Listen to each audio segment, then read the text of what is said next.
రంగారావు గారు కూడా అంతే cigarette smoker. Chain smoker last డేస్‌లో వదిలేసారు. హ్మ్. లాస్ట్ డేస్‌లో. ఒకేసారి సడెన్‌గా వదిలేసేసరికి కూడా అది ఎఫెక్ట్ నో, పడింది. No. It is not so. He had some other problems. Problem. అంటే డయాబెటిక్. యాహ్! బట్ ఆయన కూడా భోజనంలో కాంప్రమైజ్ అయ్యేవాడు కాదు. హ్మ్. అది ఏం చెప్తాం మనం అంతే. హ్మ్. అట్లాగా. కాకుంటే మళ్ళీ విచిత్రంగా, కాకతాళీయంగా ఇద్దరూ లాస్ట్ డేస్‌లో హాస్పిటల్స్‌లో ఉన్నారు. 100%. కదా! మా నాన్నగారు అయితే కంటిన్యూస్ 40 డేస్ లాస్ట్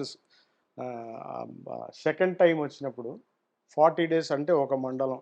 హ్మ్. ఇక నా దగ్గర మాకు హైదరాబాద్‌లో ఒక స్థలం ఉండేది. 2 స్థలాలుండేవి. ఒకటి ఫిల్మ్ నగర్‌లో. ఓకే. ఇప్పుడు వందే మాతరం శ్రీనివాస్ గారు కట్టుకున్నారు. హ్మ్. అది ఎప్పుడొచ్చిందంటే అది అలాట్ అయింది బి టైపు. హ్మ్. అది మా నాన్నగారు ఫస్ట్ రౌండ్ ఆఫ్ సిక్‌నెస్‌లో అలాట్ అయింది ఆ లెటర్. అది నేనే వెళ్లి రిజిస్టర్ చేశాను. ఓకే. నాకేమీ తెలీదు. హ్మ్. ఉద్యోగంలో చేరిన కొత్త. సో, వెళ్ళి నేను రిజిస్టర్ చేసిన తర్వాత ఆ ప్లాటుకి ప్రెషరొచ్చింది అప్పట్లో. ఆ సొసైటీ గదా అది. ఎవరన్నా కట్టాలి. ఇక్కడ ఈయనకి కొంచెం ఆహ్, సేవింగ్స్ అంతా డ్రైన్ అయిపోయినాయి. ఇంక నా ఒక్కడి సంపాదనే. సో, నీ ప్రోగ్రామ్స్ ఇవన్నీ వెళ్తున్నా గూడా పెద్ద ఇది లే. సరిపోలేదు. ఎప్పుడు చుట్టాలు మా ఇంట్లో. సరే అది వేరే విషయం. అన్నప్పుడు సో, ఈ ఇది మటుకు విల్ నాట్ రిగ్రెట్. అది ఇప్పుడు ఉండుంటే మటుకు 10,00,00,000 ఉంటుంది మాకు. హ్మ్. ఎందుకంటే అది అట్‌లీస్ట్ 300 స్క్వేర్ యార్డ్సో ఎంతో.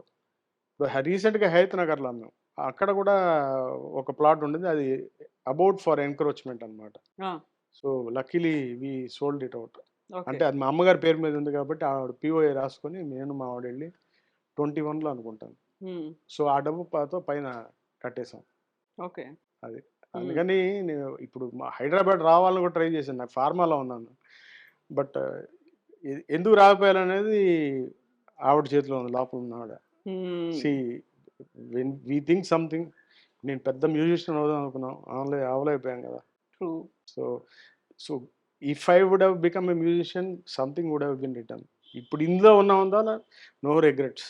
హ్మ్. No regrets at all. మా నాన్నగారి సినిమాలు వస్తుంటాయి. ఎన్ని వందల మంది చూసి సంతోషపెడతారు.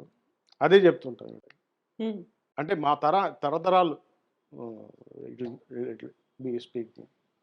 హ్మ్. అది. ఇప్పుడు 'పొట్టి ప్రసాద్' గారు అనగానే మాకొక కామెడీ. అవును. ఎలా ఉన్నప్పటికి కూడా ఒక మిడిల్ క్లాస్ అనేది కనిపిస్తుంది. ఒక అవును. కామెడీ అనేది ఉంటుంది. ఇవన్నీ ఉన్నాయి కదా! మిమ్మల్ని ఎందుకు రానివ్వలేదు? వద్దన్నారు? సినిమా ఆయన ఇండస్ట్రీకి పడిన మీకు కష్టాలు. ఆయన 59లో వచ్చారు. నేను చెప్పాను కదా ఇందాక 59లో వచ్చారు. ఆ సినిమా తర్వాత ఇంకా ఆయనకి అప్పట్లో కాంపిటీషన్ అని కాదు గానీ, ఫిక్స్‌డ్ ఆర్టిస్ట్‌లు ఉండేవాళ్ళు. అవును. విజయాకి ఒకటి, భరణికి అంటే అట్లా fixed. He couldn't get in. So, Ravikondarao బా పరిచయమయ్యారప్పుడు.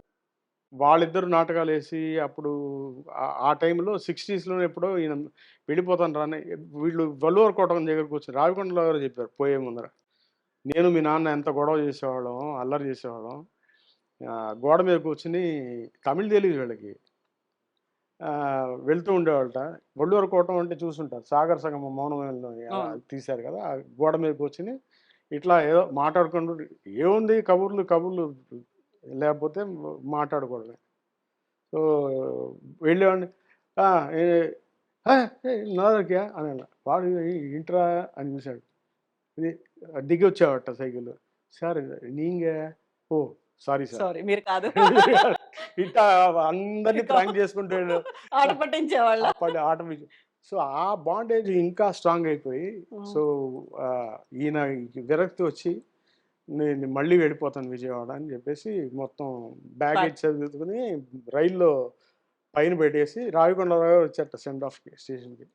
ఆయన వచ్చి రాంగానే చెప్పారట. "ఇంకా వస్తానురా అవకాశం ఉంటే వస్తాను లేకపోతే ఇంక అంతే.